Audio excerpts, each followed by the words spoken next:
In the heart of Silicon Valley, where billion-dollar ideas sparked behind glass towers and innovation never slept, a single moment changed everything.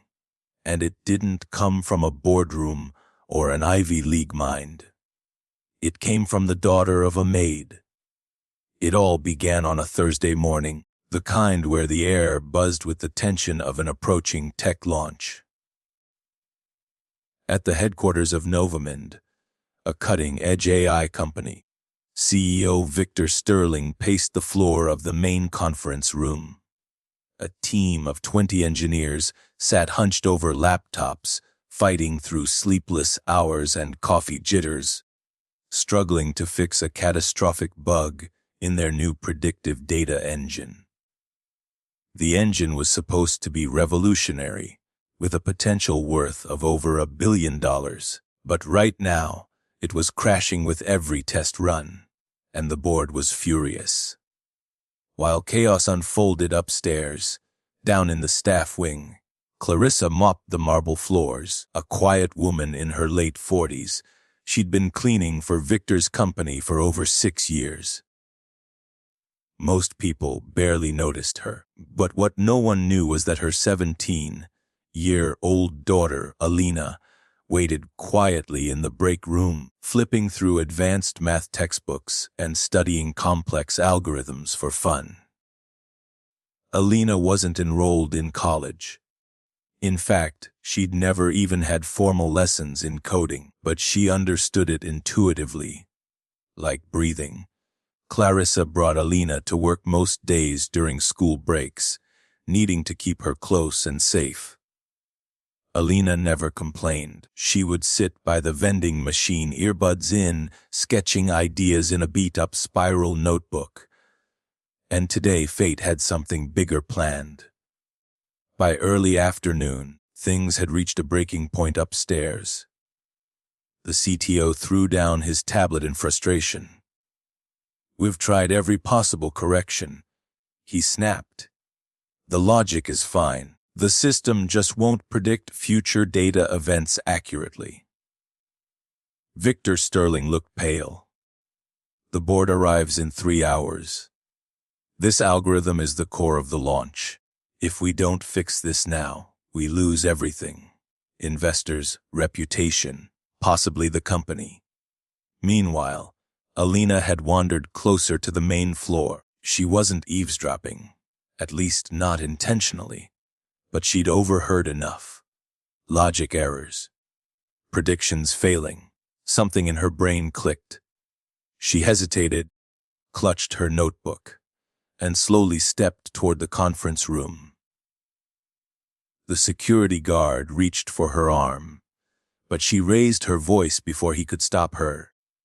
"I think I know what the problem is," she said, loud enough for the whole room to hear.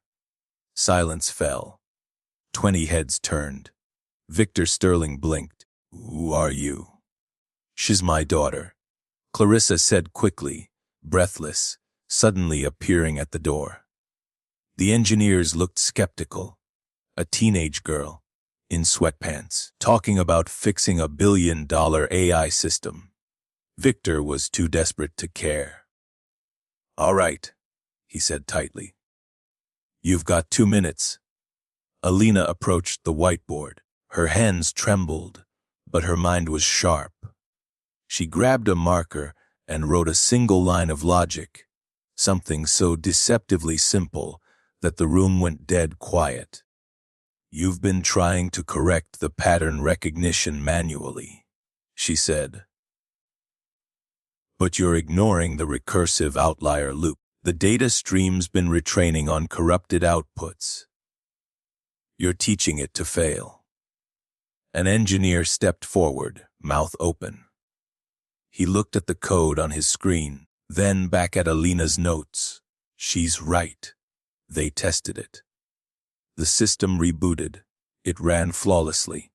Victor Sterling didn't move for a moment. He just stared. Then he looked at Clarissa, then back at Alina. "What's your name?" he asked, his voice soft. "Alina." He nodded slowly.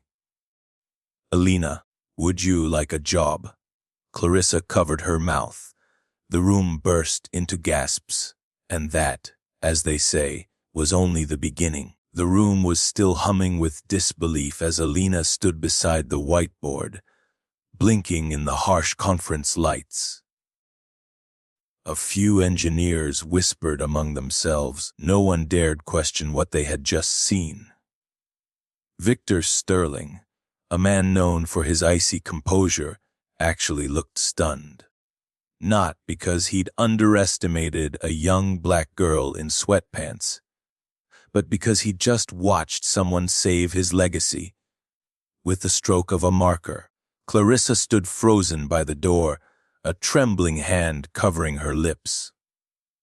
For years, she had scrubbed the floors of this company, listening silently to the brainstorms and breakthroughs of tech wizards. Never once had she imagined her daughter would stand at the center of it all, redefining the future in seconds. Victor cleared his throat and walked toward them. "Alina," he said again, more slowly. "Where did you learn that?" Alina shrugged. "Mostly by reading, watching tutorials, practicing on my mom's old laptop. I just see how things connect." One of the engineers laughed softly, not mockingly, but in wonder. "She just debugged what we couldn't fix in 2 weeks. This is insane." Victor nodded, then turned to Clarissa. "She's brilliant. If she's willing, I'd like her to intern with us. Officially. Paid, starting immediately." Clarissa's eyes welled with tears. "Are you serious?" "Very," he said. "We need her." The following week felt like a dream. Alina was issued a badge, given access to developer systems, and assigned a mentor. A kind, middle-aged systems architect named Jamil, who immediately took a liking to her curiosity.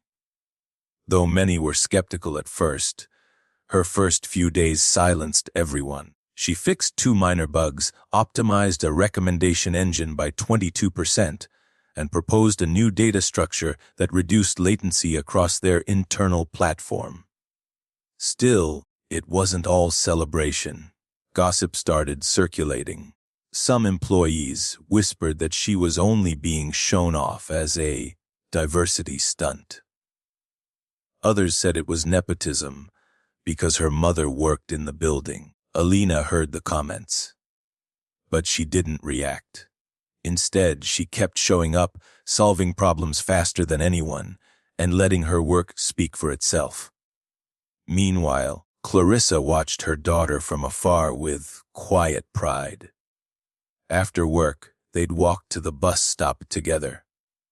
Sometimes they'd talk about the day, sometimes they'd just sit in silence, letting the city rush by as they soaked in the miracle unfolding. One night, Alina asked her mother a question. "Why did you never tell anyone I liked coding?" Clarissa smiled. "Because I knew the world wouldn't believe you were more than a maid's daughter, but I always knew what you were." On Friday afternoon, a major meeting was scheduled between NovaMind and the board of directors. The topic: whether the company was still viable for $1 billion acquisition by Harnwell Global.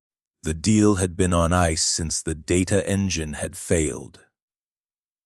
But now that the engine was functional, everything hinged on this moment. Victor requested that Alina present the new predictive algorithm herself. She hesitated. "Me. In front of the board. You," he said. "They need to know who saved this company." Alina nodded slowly. "Okay."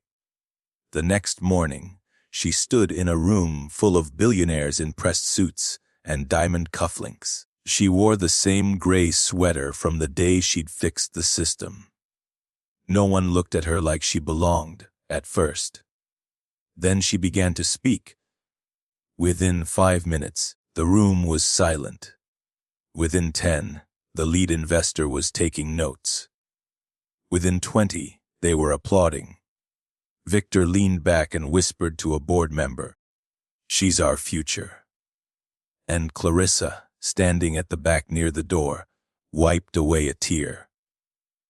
What none of them knew yet was that Alina's impact was only just beginning. By the end of the month, Alina had become something of a quiet legend within NovaMind.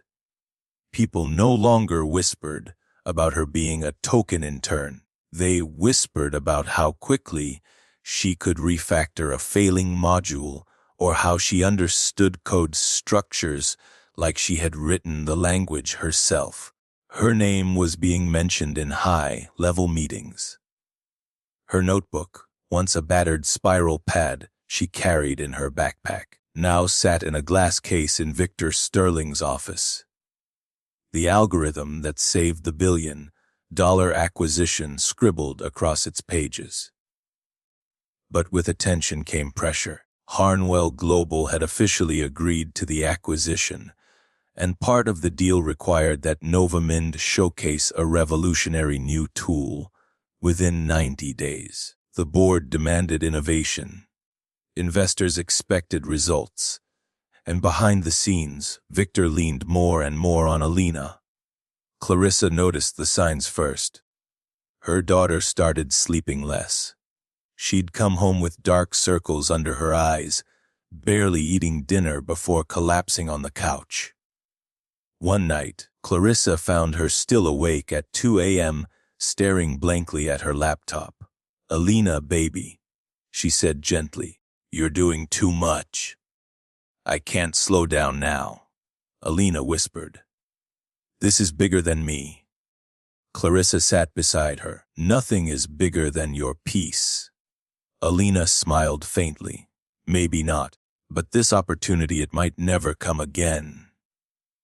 What neither of them realized was that a storm was quietly brewing behind closed doors. Within the company, not everyone was happy about Alina's rise. One particular executive, Mason Klein, head of product development, felt threatened. He'd spent 15 years building his name, and now a teenager from nowhere was rewriting the future. Worse, she had Sterling's ear. Investors asked for her by name. The press had started digging for stories. And Mason, despite his polished smile, had started planting doubts. "She's not a professional," he said in a private board call. "It's reckless to bet everything on a kid." Victor pushed back. "She's delivered. More than most of us." But the damage had begun. 2 weeks before the next big demo, Mason secretly reassigned a core part of the new project's codebase. He put his own team in charge, shutting Alina out of the repository without notifying her. When she arrived Monday morning, her access was denied. Confused, she went straight to Victor's office. He wasn't there. She spent the next 2 days locked out of the system she helped create. Emails went unanswered. Her badge still worked, but her permissions didn't. She felt invisible again, like the world was trying to put her back in the corner she came from. Clarissa noticed her daughter growing quiet again. "They're shutting me out," Alina finally said one night. Clarissa looked at her. "So, what will you do?" Alina didn't answer. But that weekend, she worked nonstop, not out of revenge, but because she believed in what she had built. On Monday morning, the entire executive team was gathered in the auditorium for a progress presentation. Mason strutted onto the stage first, showing off incomplete modules and vague mock-ups. He blamed delays on team restructuring and early-stage experiments. Investors looked unimpressed. Then Victor entered from the side door, flanked by Clarissa and, unexpectedly, Alina.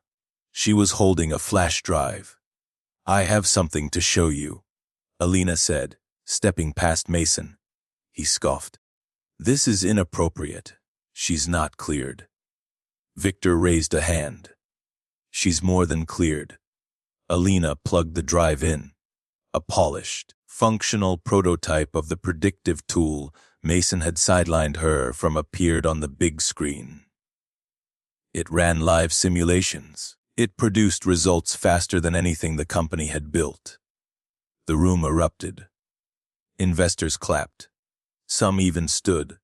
Victor leaned into the mic. "Ladies and gentlemen, meet the future of NovaMind." Mason's face drained of color. After the meeting, he was asked to resign. But the real story wasn't about a man losing his position.